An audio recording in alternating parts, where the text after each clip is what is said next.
Est-il possible d'investir en immobilier à partir de rien, c'est-à-dire avec 0 € d'apport? La réponse est oui et on va voir comment dans cette vidéo.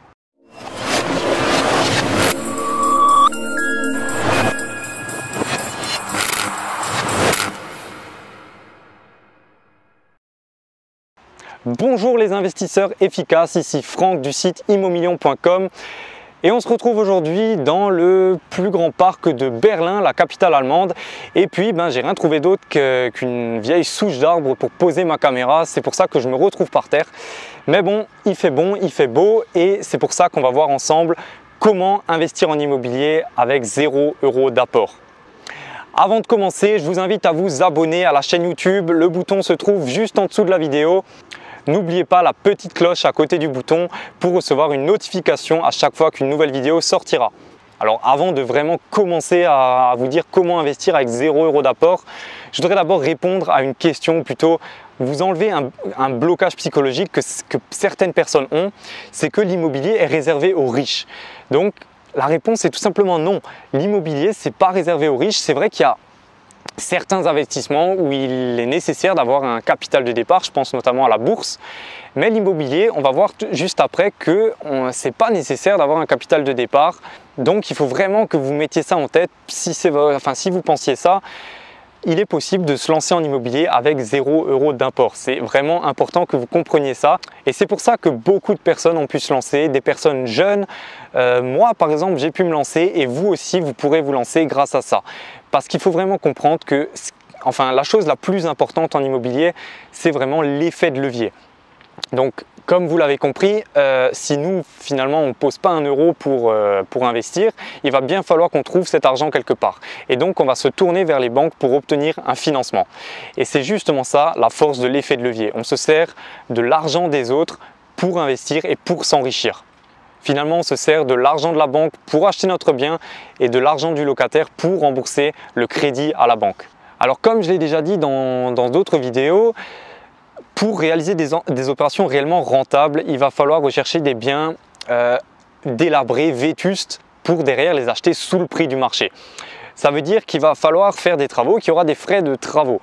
C'est-à-dire que finalement, il va falloir emprunter à la banque le prix du bien, les frais de notaire, les frais de dossier bancaire et les frais de travaux, c'est-à-dire qu'on va emprunter réellement 200% du prix du bien.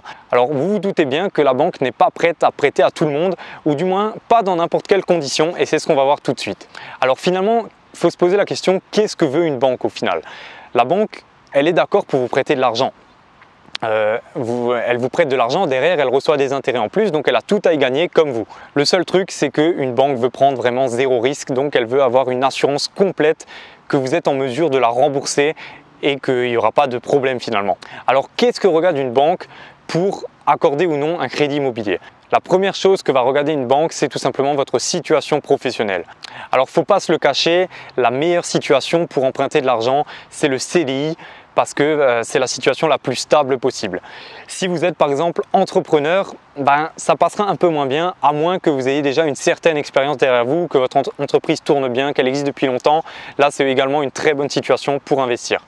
Donc si à l'heure actuelle, vous n'avez pas de CDI par exemple, il va peut-être falloir derrière trouver d'abord un CDI. Finalement, de nos jours, c'est pas tellement compliqué. Souvent, il suffit de demander à son patron. La deuxième chose que va regarder la banque, c'est comment vous gérez votre argent. Est-ce que vous êtes quelqu'un qui vit au-dessus de vos moyens ou en dessous de vos moyens? Est-ce que vous êtes plutôt du genre à économiser de l'argent tous les mois ou à tout flamber et puis à vous retrouver dans la cave tous les mois? Donc ça, c'est très important de bien gérer son argent. C'est pour ça qu'elle demande les 3 derniers extraits de compte et ça, c'est vraiment indispensable, j'insiste. La troisième chose que va regarder la banque, c'est tout simplement vos revenus. Même si ça, c'est beaucoup moins important, ça en fait, ça va plutôt jouer sur le montant total que vous pouvez emprunter. Mais de nos jours, quelqu'un qui gagne un SMIC, il est tout à fait possible de faire un prêt de 100 voire 150 000 €.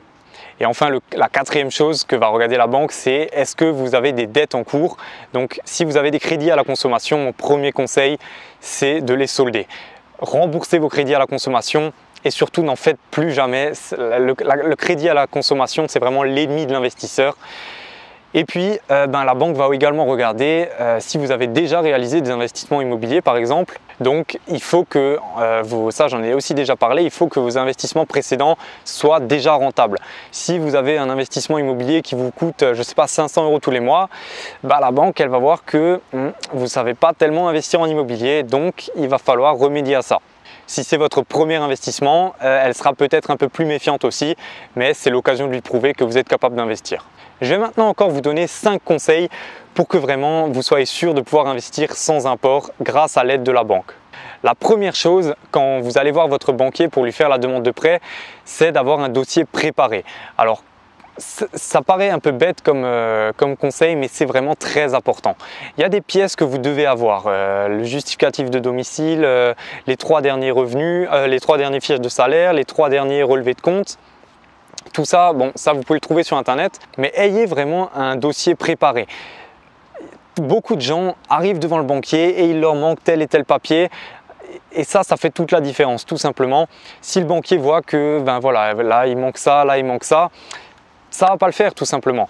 À dire que si vous arrivez préparé, vous savez ce que vous voulez, vous connaissez parfaitement le bien que vous lui présentez, vous savez telle et telle surface, vous savez dans quel type de location vous allez l'utiliser, derrière dans la tête du banquier, ça va faire tilt, il va dire lui il sait ce qu'il veut, il sait où il va, il a toutes les pièces, il est prêt à investir et c'est pas quelqu'un qui vient du genre il lui manque la moitié des pièces, il faut faire un deuxième rendez-vous, il faut que vous m'envoyiez encore telle et telle pièce, combien je peux emprunter, je sais pas trop vers quel bien me tourner, etc. Là, en fait, il faut tout simplement vous montrer au banquier que vous savez ce que vous faites et que vous y connaissez en investissement immobilier tout simplement. Le deuxième conseil que j'ai à vous donner, c'est d'aller voir plusieurs banques. Alors peut-être que la première banque que vous allez aller voir, elle va vous dire oui et franchement c'est tant mieux pour vous, mais très souvent, surtout au début, vous allez essuyer beaucoup de refus. Alors même s'il faut que vous alliez voir, je ne sais pas, 5, 10, 15, 20 banques, faites-le. Il y aura toujours une banque qui sera prête à vous suivre et il faut vraiment que vous alliez jusqu'au bout tout simplement. Je connais des personnes qui sont réellement allées voir 20 banques avant d'avoir leur crédit immobilier. Il faut savoir que même si vous allez par exemple dans une agence de tel et tel groupe, dans une autre agence, eux pourront peut-être vous dire oui, c'est pas toujours les mêmes qui décident et c'est pour ça qu'il faut aller voir un maximum de banques. Troisième conseil, donnez au banquier ce qu'il veut. Alors qu'est-ce que ça veut dire ça?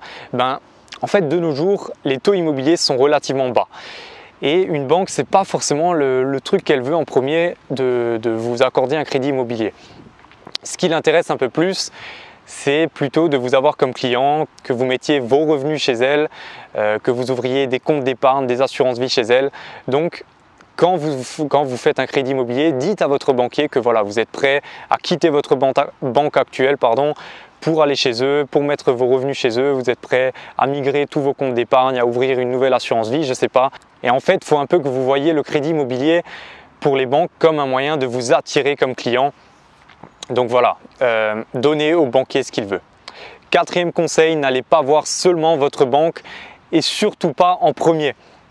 Alors je sais que c'est ce qui paraît logique, on veut faire un investissement immobilier, on va chez sa banque, chez son banquier, chez sa banquière et on lui demande combien je peux investir, là j'ai un projet et combien tu es prêt à me prêter. Mais c'est pas comme ça que ça fonctionne. Donc comme je vous l'ai dit juste avant, les crédits immobiliers c'est pas ce qui intéresse le plus les banques. Ce qui les intéresse plus, c'est de vous vendre des nouveaux produits d'épargne. Et dans votre banque, vous êtes déjà client, vous avez déjà vos revenus chez eux, vous avez peut-être plusieurs comptes d'épargne chez eux, etc. Il n'y a plus tellement d'intérêt à ce qu'ils vous fassent un crédit immobilier. Ils préféreront réserver ce crédit immobilier à une autre personne qui n'est pas encore client chez eux par exemple. Donc c'est pour ça que je vous conseille d'abord d'aller voir les autres banques puisque eux, ils voudront vous avoir comme client. Et après, si vous obtenez une offre dans une autre banque, là vous pouvez revenir chez votre banque et dire voilà, c'est comment, là j'ai un crédit immobilier à tel et tel taux, est-ce que tu fais mieux? Et après, il y a même moyen de les mettre en concurrence, donc ça c'est un très bon conseil et je vous conseille de l'appliquer. Mon cinquième et dernier conseil, c'est d'aller voir tout simplement un courtier en crédit. Alors qu'est-ce que c'est? C'est tout simplement une personne qui va comparer plusieurs banques partenaires pour vous. Et très souvent, il pourra vous obtenir un meilleur taux ou tout simplement vous obtenir une offre de prêt. Donc si vraiment vous avez du mal à trouver une offre de prêt vous-même, allez voir un courtier. Vous pouvez également aller voir un courtier et aller voir une banque, enfin les banques de votre côté en même temps. Et là aussi, si vous avez une offre du courtier ou une offre de la banque, vous pouvez également les mettre en concurrence tous les deux. Si vous avez par exemple 1,5% auprès de votre banque, donnez-la à votre courtier, il vous trouvera peut-être 1,4% et retournez voir votre banque, peut-être qu'elle descendra encore. Donc il y a voilà des choses plutôt sympas qu'on peut faire avec les banques. Et dans tous les cas, retenez qu'il est fortement possible d'investir sans apport avec 0 € de départ. Voilà, on arrive à la fin de la vidéo. Si elle vous a plu, n'hésitez pas à mettre un pouce j'aime, à la partager avec vos amis. Maintenant, pour ceux qui désirent réellement se lancer en immobilier et faire un réel pas en avant, je propose en ce moment 2 heures de formation vidéo offerte. Donc ça regroupe tout simplement mes 101 meilleurs conseils en immobilier. Donc c'est une formation vidéo sur 5 jours et c'est vraiment étape par étape. Donc on commence par le début, par la définition de votre objectif.